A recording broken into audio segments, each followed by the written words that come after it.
A very good afternoon to all of you. It's a pleasure to have you join us today for a very interesting session, Demystifying Brand Safety, its importance in today's evolving ecosystem.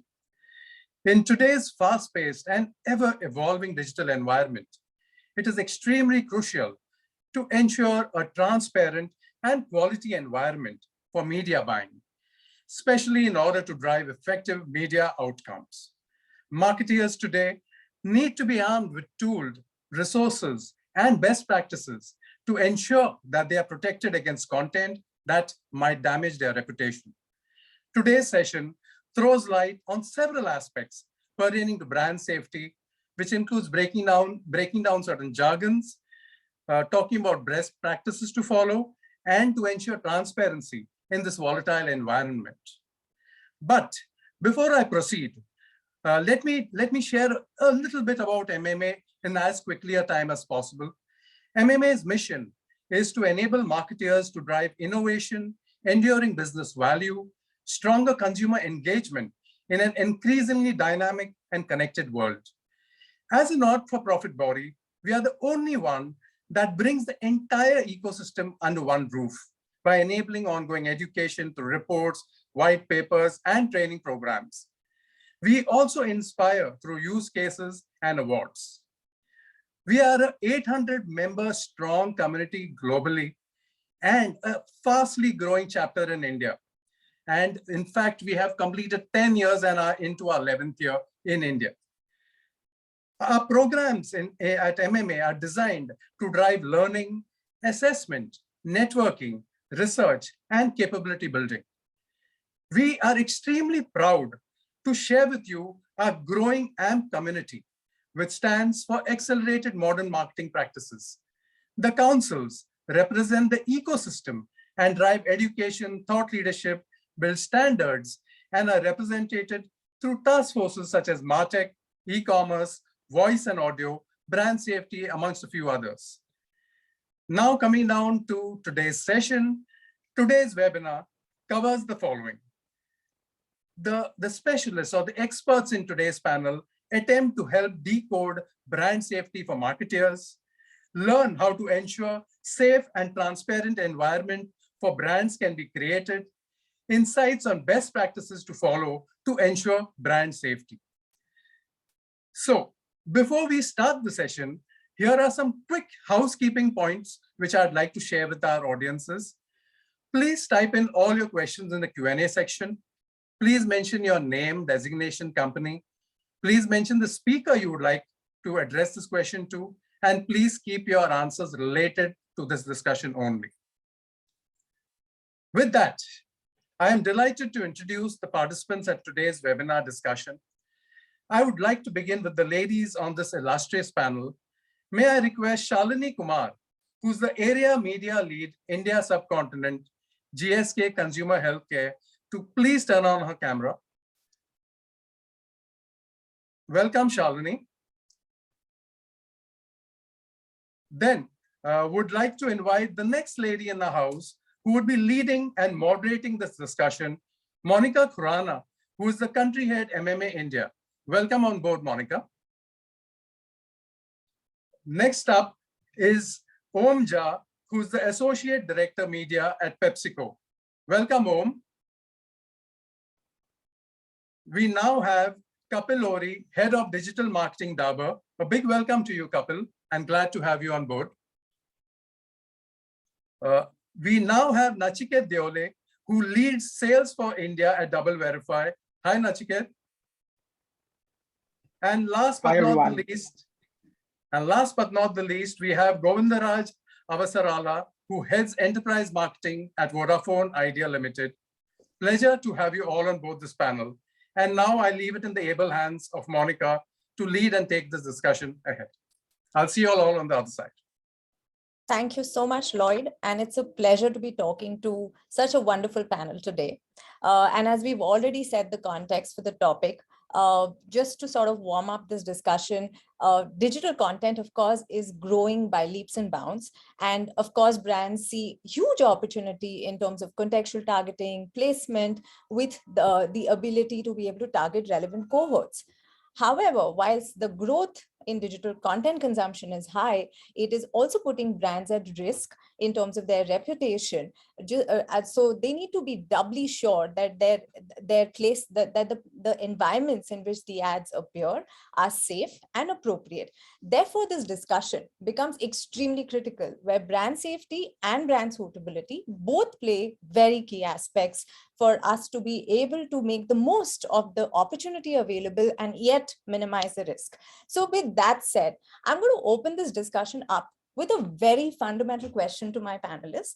And I think I'll first take this question to the marketers on the panel. Let me start by bringing in the lady, Shalini. I want to ask you something very fundamental, and I'm going to take the same question, Om, to you as well. So what does brand safety mean to you as a brand owner? And why is it important for brands to place such an emphasis on brand safety whilst marketing? Your thoughts? Thank you. Yeah, thanks, Monica. So I'll start with a little step backward, and I'll start with the creative effectiveness, right, which is determined by both the platform on which we are communicating and also the context of the content. And hence, brand safety becomes important in the context of the content, where it is the placement of my content on maybe an unwanted unwanted content like vulgarity or violence or even competing brands. So, however, there are certain other threats also when we talk about the unwanted placement, which is with respect to the wrong audience that we are targeting, or maybe it's the wrong geography, or maybe a wrong platform. But those tend more towards the brand suitability. Sorry. So for us, since brand safety is important, brand suitability also has an equally important role to play. While we are spending a lot of money to figure out the unsafe environment, non-human traffic, or even a wrong targeting, ineffective targeting is also resulting into the wastage of these spends. And hence it becomes very critical to have a balance between both of them. So while we are looking at what consumer wants or what consumer is interested in, where it is spending time on media, but also what platforms are suitable as per my brand requirements. So that's how the digital campaigns are looked, the way that we look at digital campaigns across our brands. Yeah.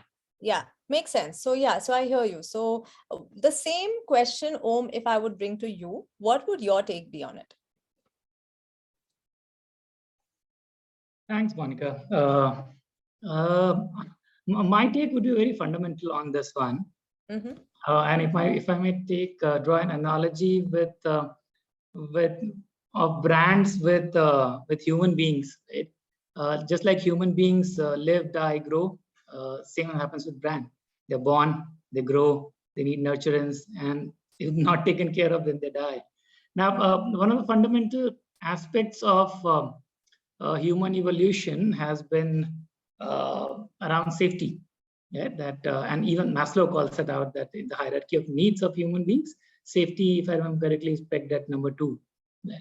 And the same goes with the brands, that the brands would need the right amount of safe environment where they can thrive. Not the aspects. I think we're losing you. Any connection issue? You want to try and go off video for a bit and go try? I can hear you all well. Let's see. Is it better now? Yeah. Please continue. Yeah. So you were saying. Yeah. So for a brand to grow and thrive, it needs that net of safety, and that comes around from multiple points. And as Shalini was saying a while back, that it can come from multiple aspects. That is the brand is going in the on the right platforms where it would find the right audiences, or is it going to a platform where the brand can get more damage than nurturance? So brand safety is extremely critical. It's absolutely fundamental, and with growing.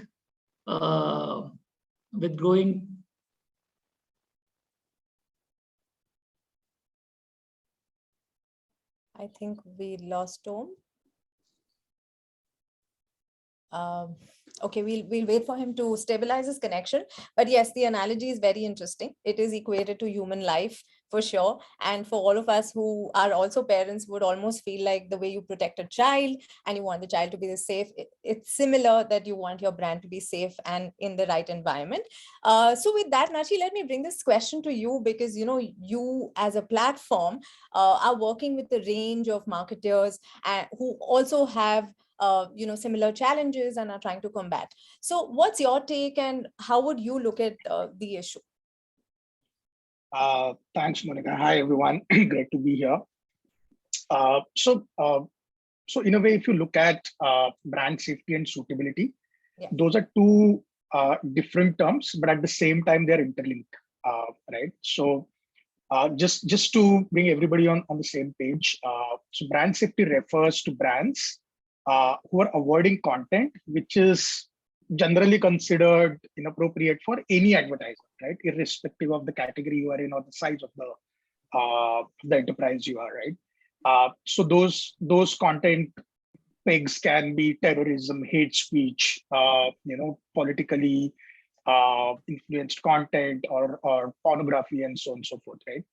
Which needs to be avoided by every single brand when they're advertising on digital media, right? And digital media is full of this kind of content, right? Especially when it comes to UGC, yeah. And that's when brand suitability kicks in, right? So once you've taken care of brand safety, which is a default function, which is a hygiene practice for every single brand, the evolved strategy is to also look at suitability, as Shalini also mentioned, right? Which is one is safety, and then how do you ensure that you're reaching to the right audiences, right? And when it comes to suitability, it's like one size doesn't fit everyone, right? Every child has taking just Holmes' analogy ahead, right? Every child needs different level of nurturing, and different aspects needs to be taken care of. Similarly, it's true for all the brands also, right? Brands ethos and policies are different. Their target audiences are different. So, for example, a lifestyle brand or a luxury brand might be okay advertising on content around swimsuiting, for example, right? But similar kind of content may not be suitable for some of the brands, right? Which are typically trendy. So the brand needs to really adopt to the content that's available and match that with their audiences and brand ethos and philosophies. And the main reason for this is that again, right? It's highly customizable, and the brand needs to deploy the strategies which suits them and not which are generally being rolled out by 100 other brands, right? And hence, in order to achieve that right balance in protection and coverage, the brands need to establish a clear understanding of the core brand values, which topics or events may or may not align with their values, and so on and so forth. And that's how the suitability kicks in. Perfect. That's well put. And I'm glad you did bring in the aspect of brand suitability, which is my next question as well. And I completely agree, brand safety and brand suitability go hand in hand, and it is an interplay to be able to ensure superior media environments for brand for advertising, of course. So with that context, Kapil, let me ask you, what are the kind of unique challenges you as an Indian brand face when it comes to brand suitability, and how are you dealing with it? Right. So I think from a brand safety and suitability perspective, brand safety is now can be easily tackled with the sort of a tools available or the settings available inside the platforms. Suitability, I think, is a much more complex because it's very subjective from a brand to brand. So some of the challenges that we saw, that most of if you look at the typical CPG spend, it's completely focused on a video, which is I won't name the platforms, but they won't allow the pre-bid sort of filtration of the content. So which means that before running the campaign, we don't know whether it's running on, let's say, it's suitable for my brand or not. I can only do a post-campaign analysis. I can get to know. So I can only do a post-campaign correction rather than the initial correction that I could have done. Another thing that I think is critical is a sentiment. For example, being a healthcare brand, when you run your sort of ads on a context like a COVID, it might be taken as that you are recommending somebody to take preventive sort of steps, but somebody who has suffered from it might take it completely in a negative zone altogether. So it's very subjective. And I think that's where even when we look at the contextual targeting that we try to do, still where the sentiment can sort of on which side it will move, it's pretty tough to predict. Especially when you do a display advertising, either you use a programmatic or you do direct buys. In both the cases, I think the sentiment is very tough to predict, and that's the challenge on social media as well. For example, you're running an ad, and on the feed, and all of a sudden an incident happened, and then people started talking negatively. For example, let's say Russia-Ukraine war. All of a sudden, a different sentiment is there, and you're running your ads on a leading social media platform. You might get trolled just because you're being there in that conversation feed. So there are different parts to it. I think another challenge it's more of an ecosystem challenge, not just an sort of a advertiser challenge, is the agility. So we work in an ecosystem. So we work with our media partners, the media agency partners. So how fast we can react before it becomes like somebody starts reacting negatively on your ad, which is not in the suitable environment, could be suitable according to us, might not be suitable as per the consumer. So I think that agility is also critical to sort of is a critical factor in suitability point of view. And another media challenge that I see that is now 90% of the consumption happening on mobile. All of us are completely focused on apps. Apps don't enable you to sort of do a sentiment analysis or let's say content analysis inside what's happening inside an app. So I think that's another challenge which I think we need to solve. And all at the expense of the reach that you want. Maybe on the one hand, you want a targeted reach, but what the suitability can bring on the table is completely different. So I think that's where I think that these are some of the key challenges that I think that can needs to be solved, but don't know how by when we'll be able to solve it as an industry, as an ecosystem. Excellent. No, I think that was a brilliant recap. I think you touched upon all the pain points which marketers typically tend to face. And we'll talk more about some of them for sure as we move forward with the conversation. Om, sorry, we lost you. I'll come back to you in a bit. And I'll just quickly get a point of view from Govind. Govind, the way, Kapil shared some pain points around brand suitability and how they try to kind of combat it, etc. You operate in a very different space compared to the other marketers here on the panel. So how do you typically, tackle it, and what is your learning curve there? Thanks, Monica, for having me here. And Kapil, I might need to borrow your agility word here and let me kind of give a context to why I would love to do that. Just for the benefit of audience, I think the point of view I have or the experience we have is I come from the B2B world, though it's Vodafone Idea and we as a brand, I think we go by we business. The first challenge I think is in the B2B world, trying to reach, straddling all the way from CXOs, decision makers, all the way to the millions of SMBs. Your choice of platforms are a little narrower compared to a direct to consumer brand. But I don't think that's the challenge. The challenge I think is and I'm going to bring it alive from one of the experiences we had in a campaign without actually naming the platform, right? Some of the platforms, I think, take limited responsibility in what's flowing through their platforms, be it content. In our case, it's the kind of products the marketplaces as a platforms put up. Now, it so turns out that I think the campaign goes live, but I think we suspect that obviously the performance was taking a hit, but also there is news about the reputation of the platform itself, which is about, I think there is a counterfeit products going through, etc. So I think suddenly you're concerned that is it a suitable platform? And did you know about it well in advance? When I say you, it could be me as a brand or an advertiser or even the agencies. So the key point I think is firstly, I think not knowing it is a disadvantage. I think we got to be a little more aware of the reputation of where the brand is actually going to manifest in the form of a campaign. The second part, I think, which is one the part that makes me a little gladder is the agility that comes with the digital world. You get to sense it, you know the metrics, something is not working, and I think your reaction times can be all the more quicker. So, and hence I think we got to kind of firstly do quite a lot on being informed about, I think, what are the right platforms where the brand is going to be highly more suitable. So, yeah. Yeah, I think quite spot on. And I think today, thanks to a lot of technology and a lot of solutions, that you're able to deter a lot of these problems versus react to them. So that's really kind of helpful. Om, let me bring you back in. And I must say that that analogy really helped us set the tone.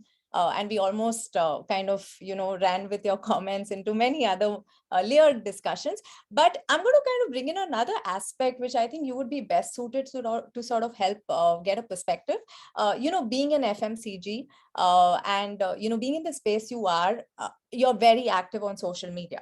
Right. And there are a number of emerging social platforms today. So as a marketer, do you worry about brand safety in an environment where there's so much UGC content and, there's so much opinion based content? How do you tackle brand safety in an environment like that? Becomes very difficult, and that's the one line short answer. Sure. But what I reckon is that while yes, there has been quite a bit of growth in the number of platforms which are there in the social media space operating now, I reckon they are also, each of those platforms, they are also trying to do their bit to become a little better at managing the content at their end, and more so that they are user generated content. So it becomes all the more important for those platforms to become very, very agile and leverage technology as much as they can. And thanks to the advancement in technologies around artificial intelligence, machine learning, and at times they are not enough. The artificial intelligence has its own limitations. However much of coding that you do, it's very difficult to codify emotions, and most of these content may be around emotions, and those emotions may be negative or wrong, and the artificial intelligence may not be able to decode it to that extent. So how do you tackle it? And that's where these platforms are also building an army of manual scavengers who are actually looking into these content individually, depending upon and they follow different algorithms. Not every content gets scavenged, but the content which is gaining quite a bit of viewership, that gets highlighted, and they manually scavenge. So I think all the partners that we work with, they're also working with us, and they're trying to assure us by various means and telling us that, yeah, we are taking brand safety very, very seriously. And what we also do is that monitor the incidence rate whenever we do a campaign like this with a random sample. And thankfully, our experiences have been good with all the platforms that we have been trying to work with. Experiences have been in the positive zone. Thankfully, we have not had a bad episode, but I would put the credit to the precaution that we have been taking, so to say, and also to the entire mechanism that the social media platforms are putting in place. So caution is the word, and a lot of kudos also goes to these multiple social media platforms and the initiatives that they are taking towards ensuring brand safety. Makes sense. I think that's a fairly valuable perspective, and thank you for sharing it.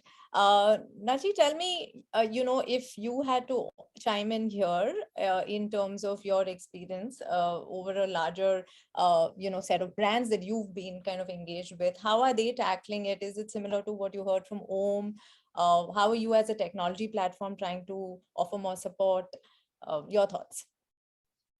Yeah, I think Om made a very valid point in terms of how platforms are kind of moderating the content. But all of us need to take this consideration in mind that they're walking a very tight rope, right, from monetization to consumer engagement. Right? it's a very difficult balance to maintain, because A, the platform is UGC heavy. B, the platform requires monetization from sustainability perspective. And at the same time, the advertisers need to believe and trust the platform, right? So all the platforms are working very closely with us in India as well as globally, right? To A, give protection to our customers, and they understand that they can't certify their own exam papers, right? You can't check your own exam papers and say that, hey, we are the best. So they believe that, they trust that, and that's why they work with third-party measurement partners, so that we run our tags for our customers, and then we ensure that the brand safety is taken care of and the suitability is taken care of. All the unwanted content is being filtered out. And I'll just bring in Kapil's question here, right? So Kapil, you mentioned that some of the social platforms you can't run pre-bid. Yes, that was true till some time back, but now there are technologies using which you can actually deploy pre-bid solution on some of the platforms. I wouldn't say all of them, but a couple of large platforms definitely that we work with can give that pre-bid protection to you. And we as a company are committed to providing our customers and advertisers with transparency, right, into the quality of the entire media buy across the platforms, across channels, right? So you don't need any integrations, no server-to-server integrations. Nothing is required. Simple JavaScript tag that needs to get into the creative tag, and that's all, right? Then your job is done. When it comes to server-to-server integrations, then it becomes a publisher-side solution, right? It's no longer a third-party solution. And we take pride saying that we were in fact the first partners with YouTube and Facebook to kind of roll out brand safety on those platforms. So yeah, I think entire ecosystem is moving towards bettering the environment for marketers. But yeah, it requires a collaborative effort for sure. Makes sense. And thank you for sharing that. In fact, you touched upon the piece on media quality and the need to continuously ensure that the level of media quality is only improving for marketers, given the growing content in the ecosystem. So with that perspective, I was wondering, Shalini, if I can bring you in here to tell us, how much of a priority is media quality for you, and how much how much does it matter for you to really invest into it, even if it comes at a premium? Yeah. So see, if I have to draw a parallel to explain quality.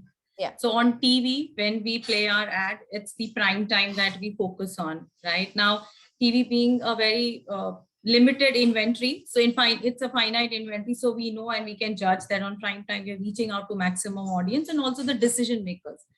Similarly, on digital, when there is a zillion of inventory available, the first challenge is to have 100% SOV, to reach out to everyone, which is not possible. And hence quality becomes very important. So while I'm reaching out to a wider audience, I am also making sure that I'm reaching to the right audience. And also, then again, so these quality parameters also then help me understand how my campaign has performed. So it's again a validation of campaign, whether it has been run also or not. That's another challenge. So that's one. Second, whether I'm reaching out to the right audience, right geography, customers, and everything. Third, if there are insights that I can build into my campaign to improve the performance and the deliveries. Beyond these, just the matrix and all that we already have in place, I think the another thing which is a very important task for a media is not only to serve the ad, but also to make it, we also have to ensure that consumer has actually viewed it and it's not just viewable, right? So here then I'll bring in the concept of attention matrix, which is something still WIP, but those metrics really help us, all to give insight even into our creatives, right? And for decision making on what work doesn't work, testing of creatives, and then everything leading to, of course, your sales, your campaign lifts, your brand equity, everything then ties back to that, and then we can close the loop actually. So yeah, so quality does matters in terms of digital, but it has a different way of looking at. Agreed, agreed. Makes perfect sense. Govind, your views on the same question which I had for Shalini in terms of how much of a priority is media quality and how far would you go to make sure you have it optimal? Yeah, Monica, I think, like I said, I think the amount of platforms that we play on are quite well defined. And hence, I think if I were to say in the design part of the campaign, the amount of time one spends on the assessment about the media we are picking and what's the quality, I think is quite enormous. I would say it's one of the, other than the creatives and the monies, I think this is an equally top 3 parameter. So, and I think what is working for us in this, on this parameter is, I think somehow the programmatic world of digital advertising, the kind of depth of insights and analytics that you get on a near real-time basis just gives you all the more confidence that actually the quality of media you've chosen is working. At the same time, the metrics also tell you that if something isn't working, which means probably you kind of picked a slightly an inferior media. So in my view, I think that by design, it's one of the key parameters. Even in an operating stage, I think the feedback is so real time in this digital world that I think it continues to be one of the foremost discussions on our daily or a daily review of the campaign. Any example you want to support that POV with? Would any example come to your mind? So one example I think is, I mean, given that we are a brand which has both the consumer and enterprise, and I think many of the platforms, I think you have a mix of the audience. And it's actually sometimes good because there is a recall of the consumer brand. But at the same time, if the feedback is real time on a creative, which is probably getting misassociated with a slightly different product of your other brand, I think then you can fix it real time. I think it's not a question of media quality, but I think if the kind of media you've chosen is supporting you with these kind of insights, it just works much better. So I think I'm just giving you maybe a slightly different problem statement, but I think that's what I found pretty helpful in the discourse on media quality. Sure. Now I'm going to kind of switch gears a bit. And, I'm going to share with you some data points which actually emerged from, a recent survey we did on understanding the brand safety ecosystem as MMA. Two data points, which I'll just table to you guys and then bring you in there is, 64% of the brand custodians said they were unsure about who's responsible for brand safety in the organization. And 42% of our respondents said that they lack the awareness about what are the threats, what are the challenges in a scenario where they're not equipped with the right blueprint, with the right safeguards and the right solution to combat safety and manage suitability. So with these 2 data points as a backdrop, my question is, do you really think that we as an industry are doing enough to educate and evangelize the community, the ecosystem on brand safety and the implications if not enough is done about it? Do you think that are we doing enough? Kapil, you want to give it a shot? And then Om, I'm going to bring the question to you. Yeah. So I think the way we talk about the other media metrics, about the engagement metrics, the attention metrics, and all, I don't think so. When we talk about KPIs in general with our media partners, we don't. The conversation about brand safety and brand suitability is just more of at a hygiene level. It's not a KPI so to say. And also I think we are relying a lot on the effort put in by the platforms, the big platforms, enabling especially after the 2020 and earlier scenarios. So the platform checks, we rely more on that. But when it comes to education, I don't think so enough is being done in the ecosystem so far, except few critical players, not the everybody who should be, so to say, the media agencies should take the lead because they are eventually talking to the clients directly on a day-to-day basis. So that's the, I think, one part.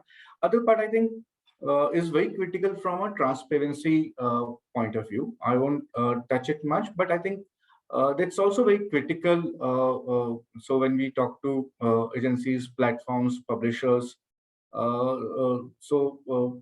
I think that's also very critical, that they should also let us know the sort of possibilities or the solutions that they are deploying to ensure that the inventory is safe. So it's not a day-to-day conversation, the brand safety and suitability. So that's what I'm trying to highlight. And what we need to do is more, maybe more webinars like this, maybe more guides for marketers, for publishers. I think that should be available, and I think that will make it and to bring more mainstream conversation rather than just having just a tick box check in terms of brand safety and all. Yeah, like we have started talking about viewability, which was not being talked about 5 years back. Now, I think another 1 or 2 years, I think we'll be talking about the brand safety, or maybe I mean, if I ask Nachiket, he'll say right now. So I think yes, we should be talking about the brand safety as soon as possible. Yeah. I think at the back of the pandemic, we have to say it's right now, because the consumption has just, like really spiked. Om, what are your views? How do you think one can ensure more, better understanding and also more robust, preparatory platforms to adopt brand safety measures? Yeah. When you ask the question to Kapil that whose responsibility should brand safety be, it took me back almost to my first job, which was on the shop floors of Mahindra. And there on the shop floor it was written, safety is everybody's responsibility. So I would just borrow that line and say that brand safety is everybody's responsibility. People who are operating in the ecosystem, be it the advertisers, be it the platform owners or publishers, and of course the media agencies. While everybody would hold some role or the other, but I reckon the biggest responsibility on this would lie with people who are evangelizing a platform. So if I own a platform and I'm talking about it, that you should come and advertise on my platform, the biggest onus is with me to ensure that the environment is absolutely brand safe, right?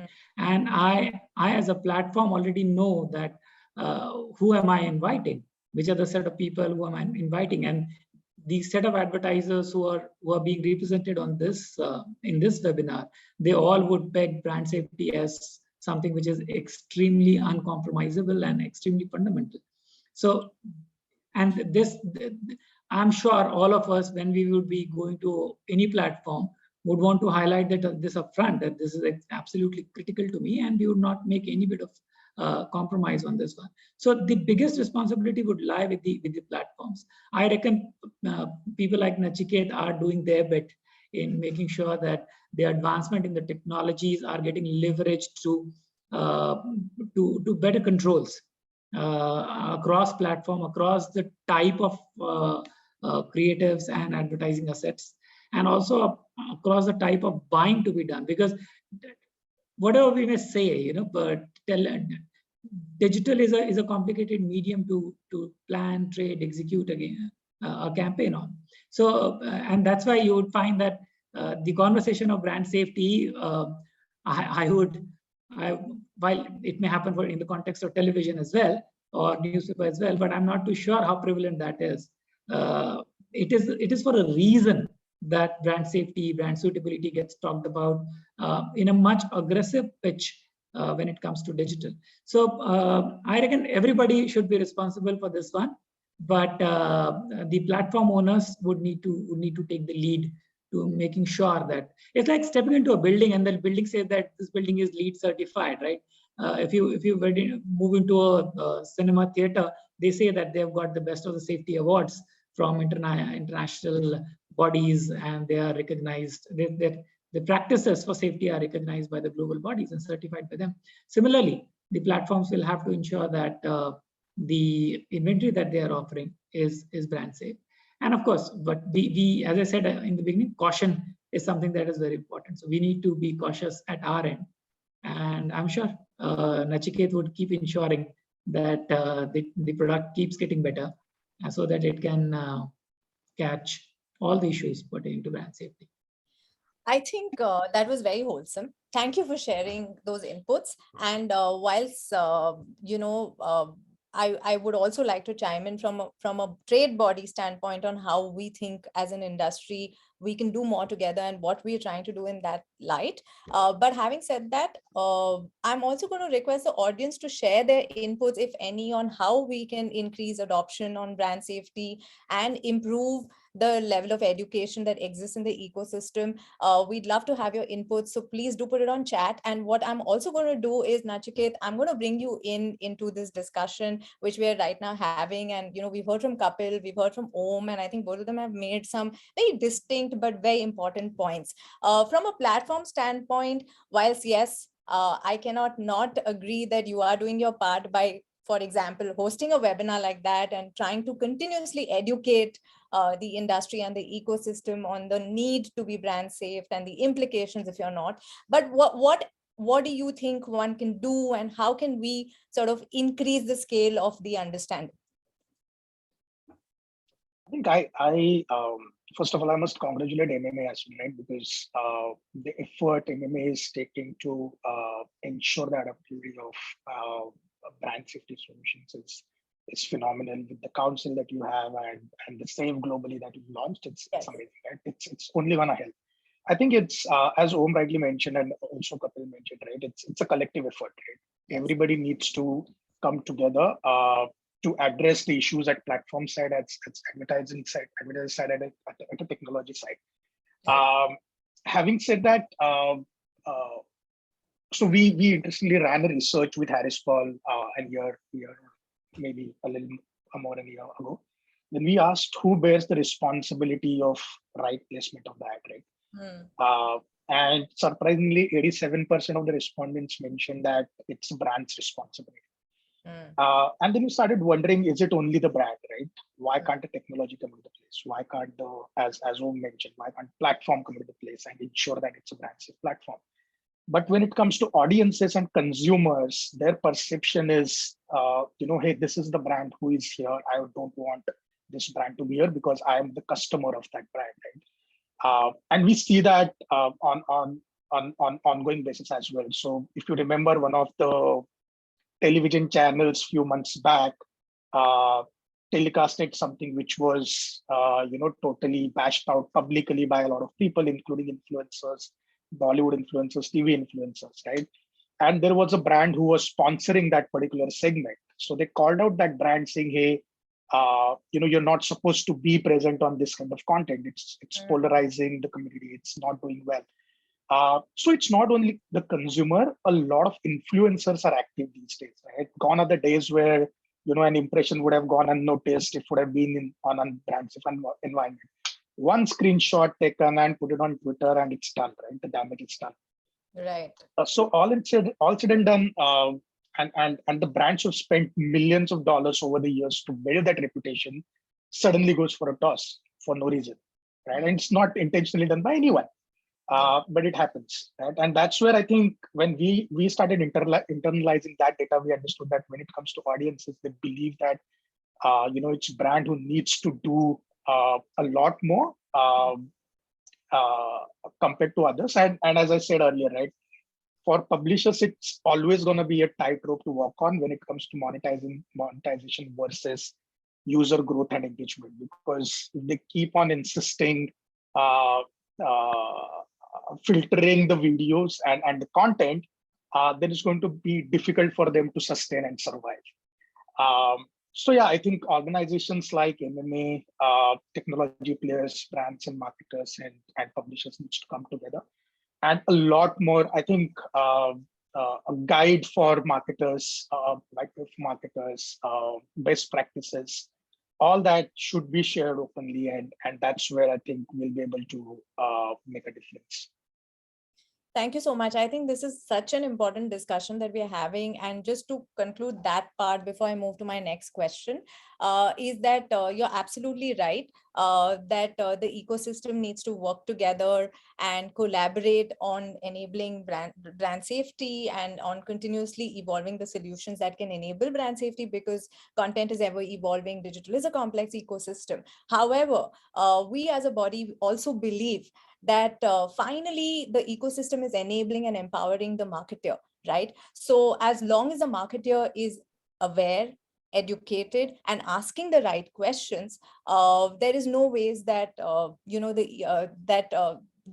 right solutions can't be kind of offered, or the right solutions cannot be implemented. But it's important that in the race of trying to get reach, frequency, leads, the marketer is not overlooking it. That's very important. So the marketer should not overlook the issue, should be on an ongoing basis educating himself, herself, and making the right investments to remain abreast and updated with brand safety toolkits. So I think that's how I would add our 2 bits, keeping in mind that it's a narrative we are super engaged with across the world, not just in India. Coming back to the topic, I'm going to, of course, I'm keeping in mind the time available. This is going to be my last question to the panelists, followed by maybe 1 or 2 questions from the audience, and then we'll bring this to a close. So this question is something which I'm going to go around the table and ask everybody. So therefore, just make note of the questions so you can sort of make a mental note of how you want to address it. So if each of you had to give a 1-line advice from your experience on what is the best practice or the best way to enable robust brand safety and brand suitability, what would you suggest or tell our audience today? I am just going to go in the sequence I see on my screen. So Shalini, I'm going to start with you. Okay, so I won't say it's 1-liner, but yeah, I think the way to look at brand safety and suitability is to divide your focus on 3 principles. One is your activation, so whether you are placing it in the right geography, right audience. Second is your ad environment, whether it's safe environment or not. And third is the third will be your transparency. So whether, to looking into the undisclosed inventory that we have, and now that programmatic is becoming really big, that's the another area that needs to be more transparent. So when we are working on, I think these 3 principles can address the most of the issues related to brand safety. Thank you. That was short, though not a 1-liner. Nachi, next up is you. So yeah, not a 1-liner again, but I think it's a fundamental right of marketers, right? And no marketers want to pay for non-viewable, fraudulent, or non-brand safe impression, right? So I think my first advice to marketers and everybody will be just demand brand safety, right? It's your fundamental right. You're not supposed to be paying for any compromised inventory or impression, right? And second thing is do it right, right? One needs to understand what brand demands. One needs to understand what your consumer and customer demands, what technologies are available, and then utilize the best tools available for you to ensure that your communication is not compromised in any way, and it's not your brand reputation is not at stake. Right. Appreciate. That's a good one. Govind, next is you. Yeah, I'll try and make it 1 line. I think it's one for all and all for one. Let me explain. I think the one for all is not just for the established brands, but even for the emerging brands, be it the SME companies or startups. How do we make this discourse more democratized, the information available in terms of brand safety and suitability as a mission? And all for one is about, I think, Om or someone kind of alluded to it. All members in the value chain of the digital advertising ecosystem actually work towards brand reputation or protection of it as a single most key objective. So it's one for all and all for one. Not bad. That's a good way to look at it. Thank you so much. Om, your thoughts?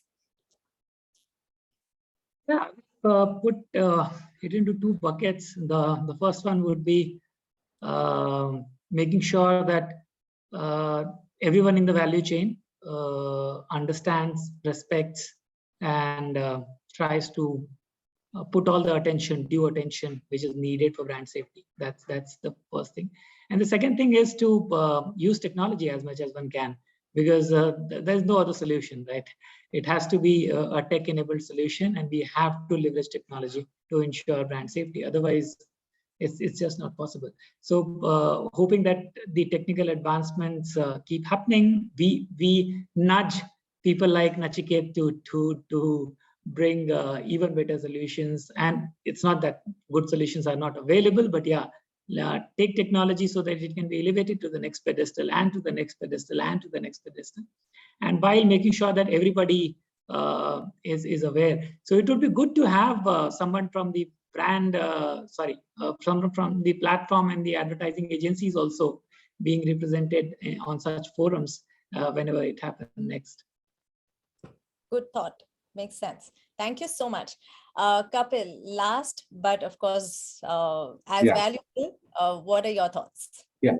So I think taking the example of driving a car, despite having a seat belt and having airbags, accident can still happen. So I think brand safety and suitability is something similar to that. So what we need to do, we just keep deep diving and keep track so that you know what's working, what's not working for you, especially for suitability perspective.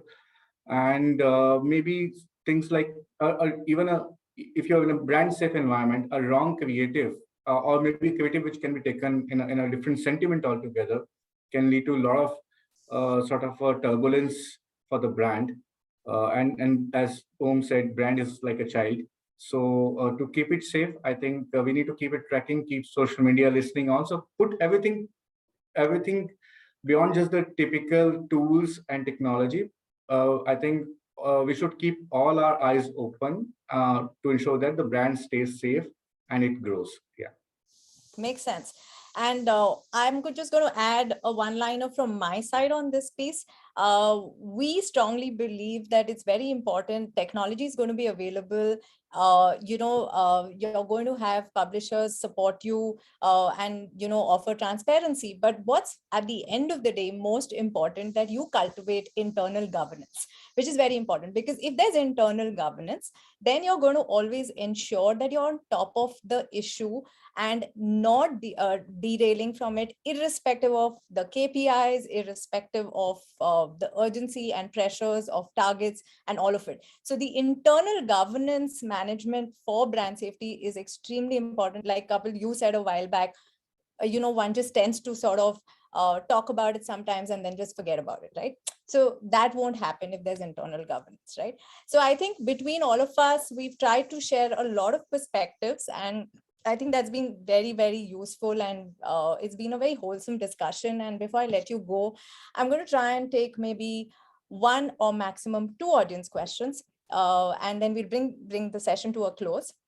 I could, I could let any of you pick up the question, else I'll sort of point one of you if I don't get volunteers.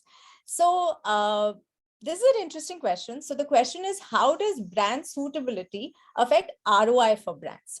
Would anyone want to give this a shot? It's a very relevant one. How does brand suitability affect ROI? Anyone? Want me to take this? Yeah, I would appreciate. So again, ROI is subjective, right? So ROI has different meanings. ROI can be, your reach. ROI can be the clicks, the visits, the transactions, or the leads.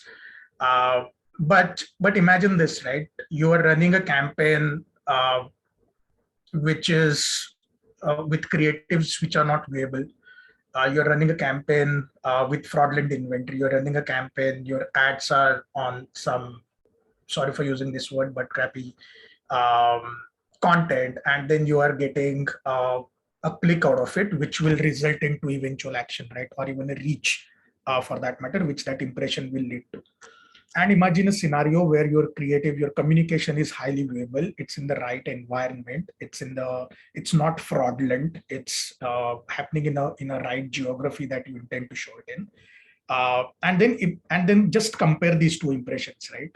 So eventual output from the second scenario will always be better, irrespective of all the sciences and attribution and any technique that you deploy at the end of the day.